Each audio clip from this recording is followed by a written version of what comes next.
Hey, Teklians, welcome to episode 26. We're going to talk about science stuff. We're probably going to miss a lot of important stuff, and we're probably going to get a lot of stuff wrong. But probably not. I don't know. Good morning, Joe. What are you wearing? What's up, guys? Time to talk about what's new this week. First week with 3D. Where? You guys enjoying the 3D? We're not in 3D. What? So I look stupid? Yeah, with 3D glasses. Haha, just kidding, guys. LOL.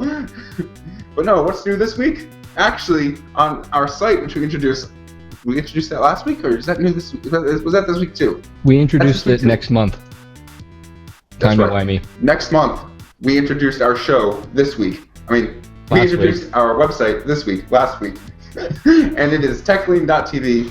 It is no longer just a blogger page with our URL. It is actually our website. We use Squarespace. They are great. You should use them.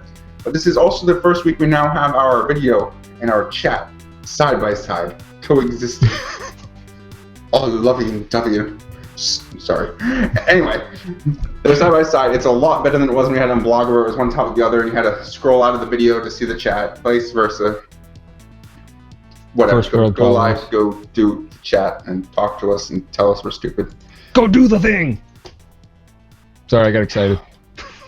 What are we talking about today? Science? Do we have to do science? Let's just lie to them. Let's just be like, we're talking about science today, and then be like, so. Just kidding. We're talking about video games and candy bars, unicorns. Girl Scout cookies. Unicorns. Unicorns. Unicorns are a lie. Let's talk about the appendix. I don't need it. It doesn't do anything. It's so exciting. I just love talking about it. It's just there for no reason. God put it there to make us question our belief in Him.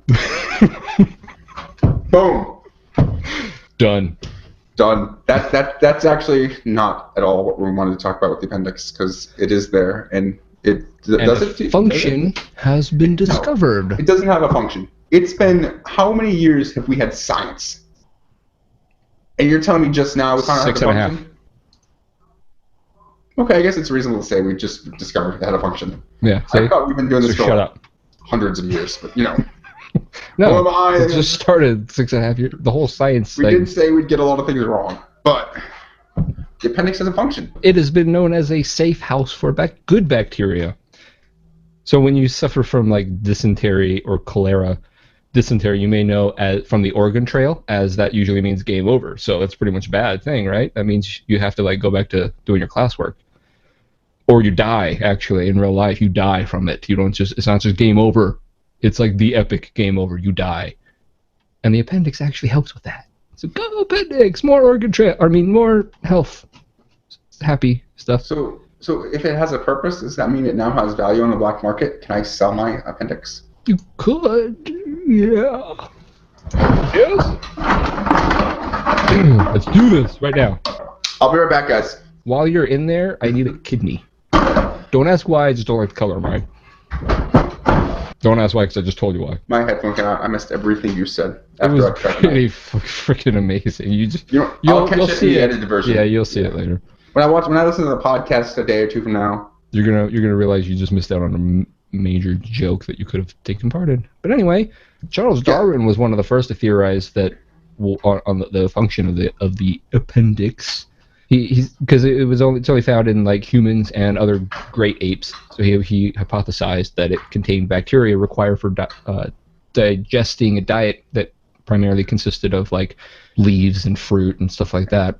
But it's no longer something that you should just remove just because. Like, for a long time, it was just kind of like, yeah, it doesn't do anything, but it can rupture and cause all kinds of sadness, so get rid of it. No, just in case. Yeah, but now it's like, you don't want to, like, get dysentery or cholera and die, so keep the thing. But if something does happen, if it's causing you problems, you can still remove it. It's just, don't remove it just because you may need it. You may be like, oh, no, I'm dying. But I wouldn't be if I kept my appendix. But oops. So we're still waiting for science to figure out, though, about that thing with the thing and the thing that doesn't do anything. We have like this bone, like here or here or here or here or here, somewhere in this vicinity. that isn't like attached to anything. I remember learning this in like 5th grade science. It's just a bone wrapped in muscle or tissue. Did it doesn't do anything. like swallow a chicken bone? That's what I did. That's what I did. Did we all swallow a chicken bone? You want to know what the most relaxing song ever is?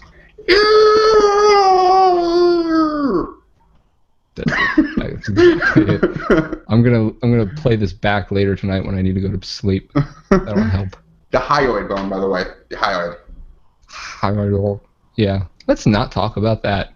Let's talk about the most relaxing song ever. I just sang it to everybody. Yeah. Well, you sang the short version because the actual one is about 8 minutes. It's called "Weightless" by Marconi Union. They did this study where they had about 40 women, which I thought was weird. It's like, was this a very sexist study? I mean, just 40 women connected to sensors, and they were given challenging puzzles to complete in a very short time frame, and different songs were played to test their heart rate, blood pressure, breathing, brain activity, and they did a range of songs, and this particular one was 11% more relaxing than any of the other ones they played. It's just the right arrangement of harmonies and rhythms and bass lines, and what it does is the tempo starts at about 60 beats per minute, and then it gradually slows to 50 beats per minute. So when you're listening to music, you're often, if you're like really in listening to the music, you often adjust your breathing to the rhythm of the song. So what this does is this forces you to adjust your breathing to 60 beats per minute, and then you start to slow that. So you're subconsciously lowering your heart rate and becoming more relaxed. And I'll put a link to it in the description if you want to check it out. But don't listen to it in the car. Don't do that. But you'll crash and die. And your appendix won't save you. Sleeping in the car is fun. My appendix can save me from anything. I actually, it really is. I know you listened to it. I listened to it today because I didn't look at the rundown until like the last second. I'm like, wait a minute, we're doing a show today. Yeah, I should really know what we're talking about. Do something. And I listened to it, and I'm just like sitting here going. I made the mistake of first listening to it while I was at work, and I was like, I should probably get some work done. I just slept for 3 hours. No, I'm just kidding. I didn't sleep.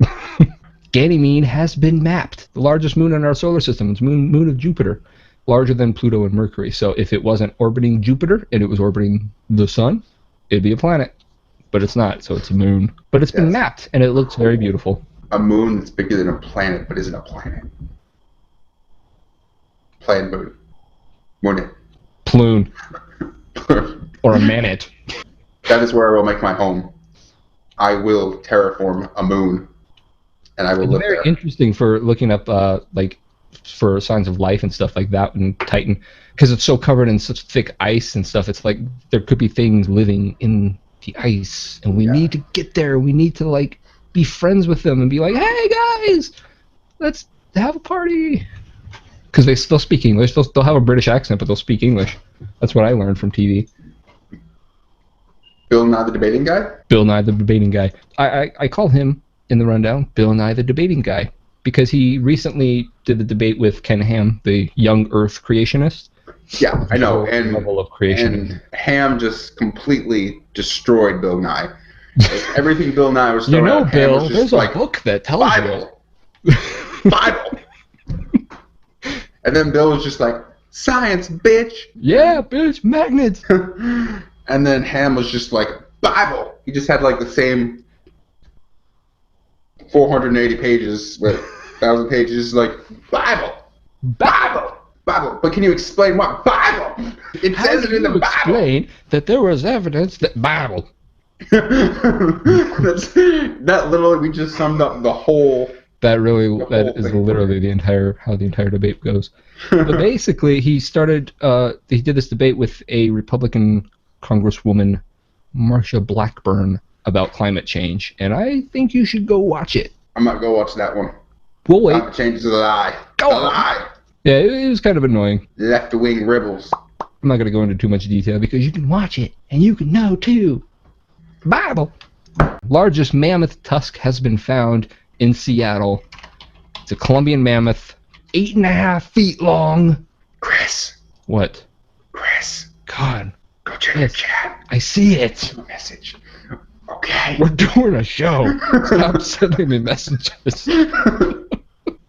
Largest mammoth tusk found in Seattle.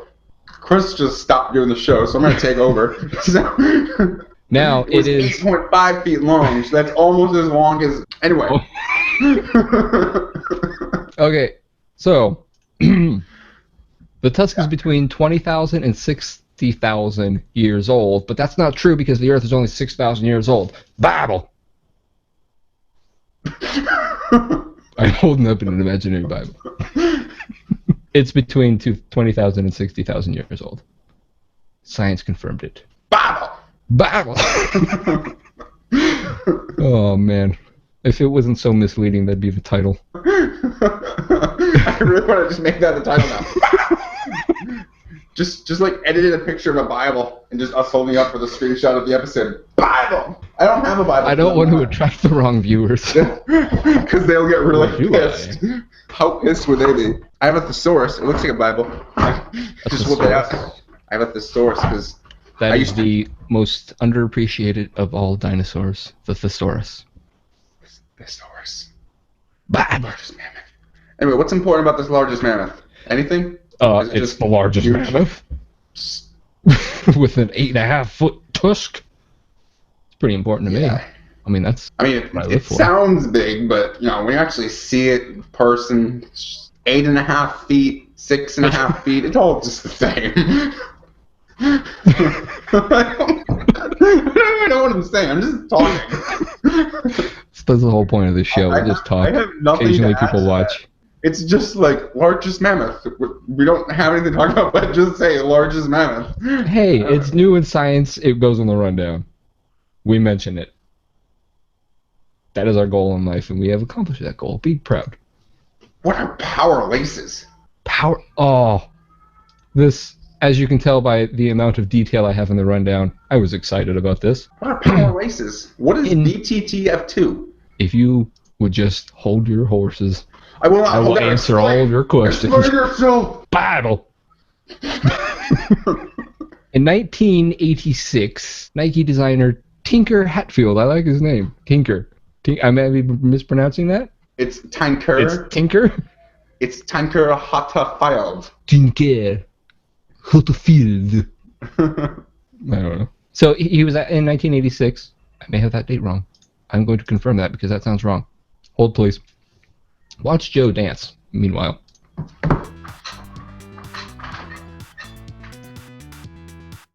And we're back. In 1989... You killed it, man.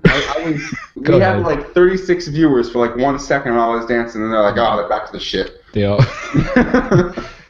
So in 1989, Tinker Hatfield was asked to design futuristic Nike shoes for the movie Back to the Future 2.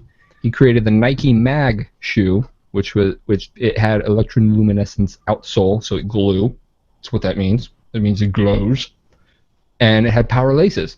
15 years later, there was a huge online petition to make these shoes a reality because people wanted them. As hideous as they were, people wanted them. They were like, hey, this is a thing. I want the thing. So he got together with footwear innovator Tiffany Beers. Her last name is Beers. They decided to work on it. After 6 years, and they actually had to restart the entire project 3 times. And thousands of hours worth of work, they produced a perfect replica. Almost perfect. It did not have power laces. So despite not having power laces, 1,500 pairs were produced and auctioned off and sold for prices between $10,000 a pair up to $90,000 a pair. Just let that sink in. I'll give you a moment. $10,000. That's $10,000 pair of shoes or a $90,000 pair of shoes, or the same pair of shoes. We have the same pair of shoes. Yeah, I got my like $10,000. Yeah, I paid $90,000 for mine, which means obviously he thought his were Apple. Yeah. Well, if you look at the design, I mean.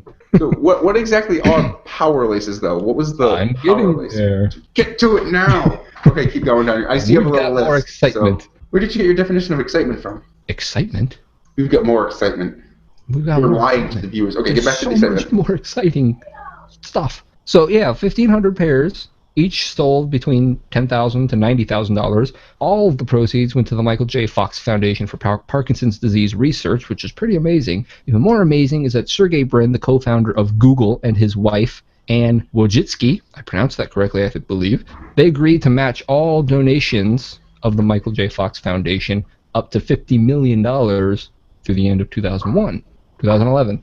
So Hatfield was asked recently, will we see power laces in 2015? To which he replied, yes. As you know, Back to the Future 2 took place in 2015, so a lot of people... Yes, it did. That is exactly when it was filmed. That was a lie. Your face is a lie. There is no way that they filmed it in 2015 and made it look like 2015. They filmed it in 2036, and they're like, we're going to make everything look old. Bible! That's just going to make you for everything now. At work, I'm trying to explain something to a customer. I don't understand. Bible! Reading a book. RTFM Bible. Anyway, so a lot of people are because 2015 is approaching, any minute now, it's going to be here. People keep looking at the movie and like to make predictions, like they had this in 2015 in the movie, and look, we've got it now. But people are like, hey, where's my hoverboard? 2015's coming. We don't got a hoverboard yet. They actually made a reproduction of one, but it doesn't work exactly right. And then there's that whole doesn't work on water thing that they got to work on. But yeah. So anyway, this whole power laces thing came up because they were talking about a new shoe that's going to be coming out that has power laces. What power laces are, Joe? To answer your question, you don't have to tie your shoes. You push a button and they go done. No. Yep. No. Yep. That seems like a lot of work. You just push a button.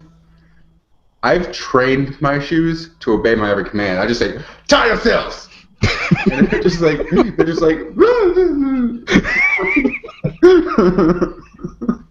You know, I solved this problem. No, I didn't solve this problem. I did solve this problem personally. I invented this. I have shoes. This is going to be very comfortable. You fall backwards. Just fall backwards for the show. Look at this. I got laces on my boots, but there's a zipper on the side. My shoes actually don't even have laces. They're just slide in. I got like the black work shoes that don't have laces or anything. Because I don't tie the shoes that I do have that have laces. I only tie them once they start coming loose. Other than that, I just kick them off. Slide them back on, and just leave the laces tied up the first time I tie them. You just walk in and you just like kick your feet and your shoes go flying and like kick people in the face. Who throws a shoe? Who throws a shoe? Seriously. Technically it was kicked. Just, you're wrong. Just Bible. So this is cool. This hunt for gravitational waves. This is really cool. I was in like Feedly and I'm like, hunt for gravitational waves. I'm like, I was like thinking that's cool. I might be able to talk about this during the episode. I'll open up. I was thinking maybe it's waves caused by like the gravitational spin of like magma in the Earth's core. I didn't know what it was. I'm just like, I kind of want to know what this is. And then the very first thing I read is hunting for ripples in space-time. And I'm like, it's in Cardiff. Don't you watch Doctor Who? That's a rift in space-time. Rift. Shut up. All right. Bible. All of Doctor Who is spelled out in the Bible. You know, there's a book that explains that. It's called Harry Potter. But no, it's really cool. The laser interferometer gravitational wave observatory. I have no idea about the science behind it, so I'm not going to attempt to tell you. But they believe they can hunt down and look for rifts or ripples in space-time. So it's just like an area where it's like space-time. So if you like go in that area, maybe you're like existing in a different time zone. Like I'm having you. I'm having you though. And I have no idea what exactly. I don't fucking know. It's awesome. I really just want them to find a gravitational wave and explain to me what a ripple in space-time is. I understand what space-time is. I want to know what a ripple is. Like, if we find a ripple, what does that mean? Like, does that mean if you go there, something ripple-ish will happen? It makes me think of when they're talking about, like, really, really long-distance space travel, that you would need to, like, distort the space in front and behind you to expand the space in front of you and contract the space... No, that you'd be going backwards. To contract the space in front of you and expand the space behind you, riding on like a wave. So I'm wondering is that what they mean by ripple? That they can find these like naturally? That would be cool. I just want to know what they're doing and what. I just naturally want them to tell me what it is. occurring Why waves does in space, it does man. Grab your surfboard. Which were predicted by Albert Einstein, and he predicted a load of shit that was right. What is there, like, nothing he was wrong at? Because he had the Bible. I really got to get that book. It's so elusive. I can't find it anywhere. It's so rare. I just don't know where to go to get one. There's only like 6 copies in existence, and everybody shares those 6. Because they're all family. They're all related. It's like the, what is it called? The LTZ, right? Is that it? LTZ? LTZ? Is the LTZ? The book from Fringe that, like, there's, like, different copies, and they're all written in different languages, but they're all the same book, but all written at different times, and... That's the Bible. I searched for LTZ, and I get cars and trucks. Yeah, that's what I got. I don't remember what it's called. Chevrolet Silverado. Not sure where we are headed. We're going to take a break, and we're going to fucking find the name of this book! What was the name of the book? What was it? Fringe book. I already tried that. Just gonna... Yeah, but you didn't have me trying it, so... ZTF. It's the ZTF. That's it, right? ZFT. The ZFT by Walter Bishop. And what was this thing that we were so... Well, I just wanted to point out there was a book before the Bible. Oh. No, there wasn't. This is the Bible. The Bible was based on this. It's a part 2. The Bible is a shitty sequel. It's a sequel written by Peter Cushing.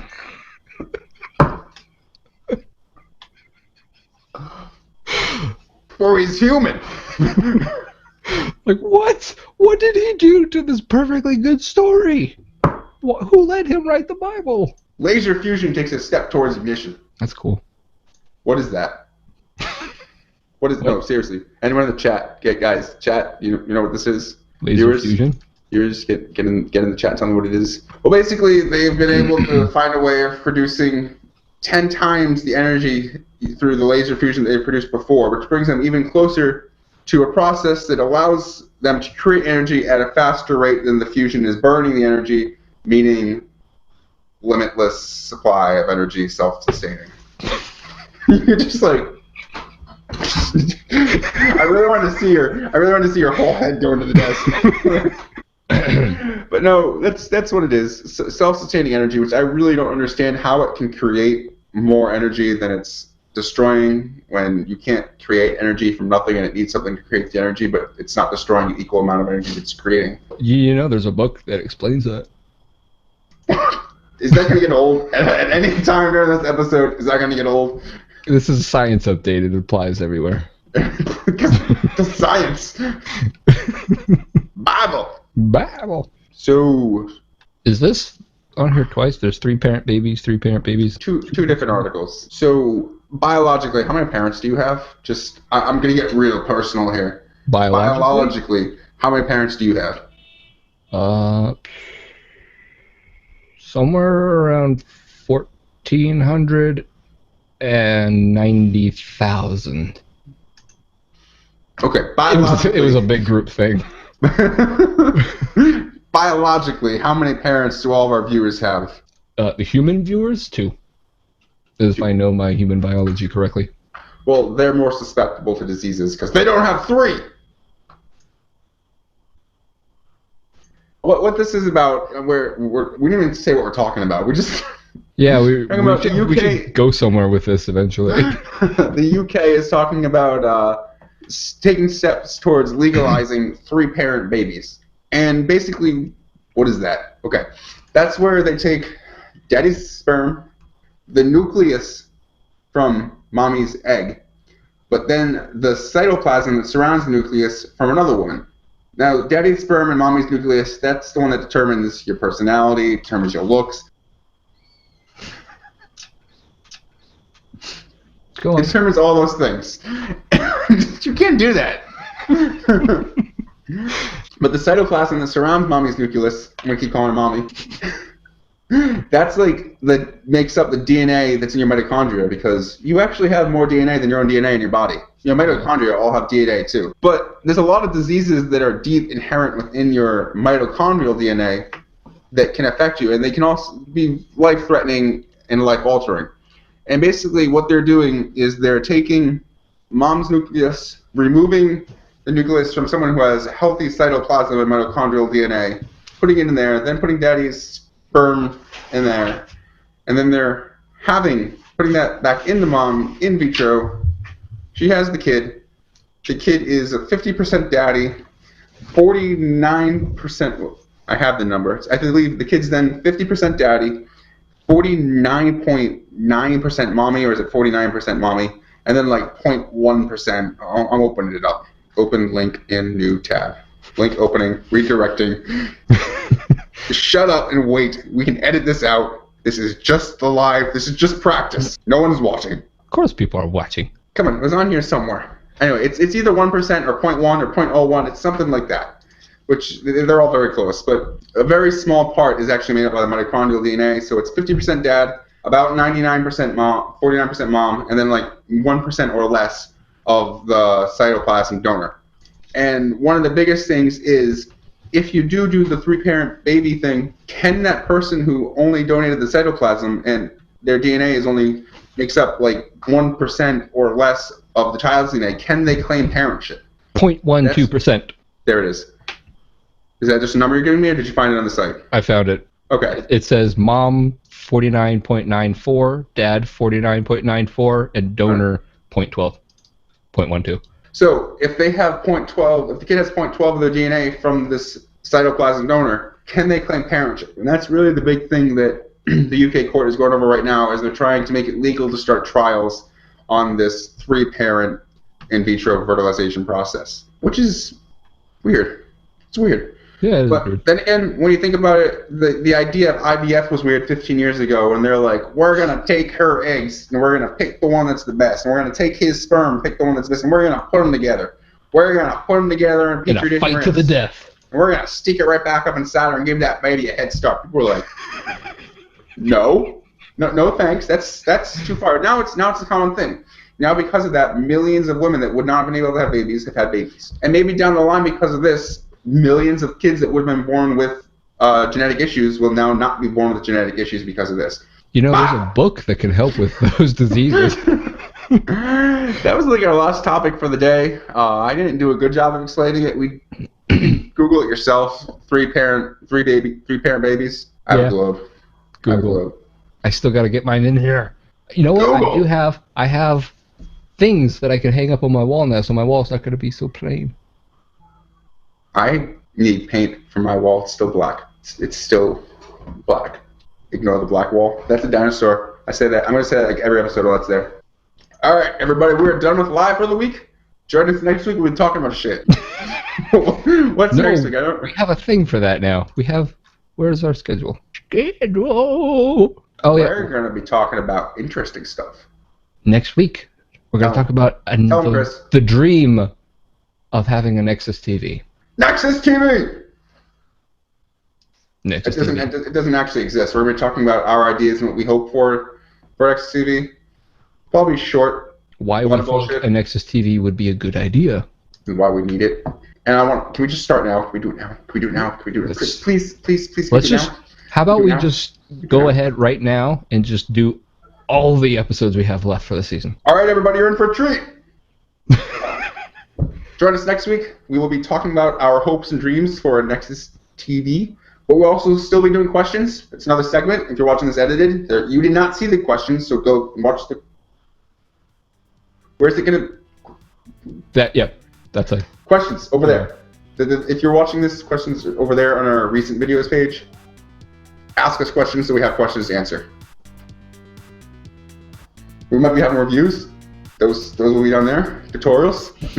And we have videos all over. Go to Teklian.TV and just find it live. Same time next week. You know, there's a book that will tell you all about our show and what we're doing. And if you would just pick it up and read it, I will knock on your door at 6 o'clock in the morning while you're in your pajamas, not wearing any pants, and I'm dressed with my tie and I got my book, Bible, and I will explain everything to you. Because if you heard about the Word of God, have you been saved recently? And I mean recently, not like 3 years ago. I have an automatic backup. I am saved constantly. I know you have a screaming baby in your arms, but can I just take a minute of your time to talk to you about God?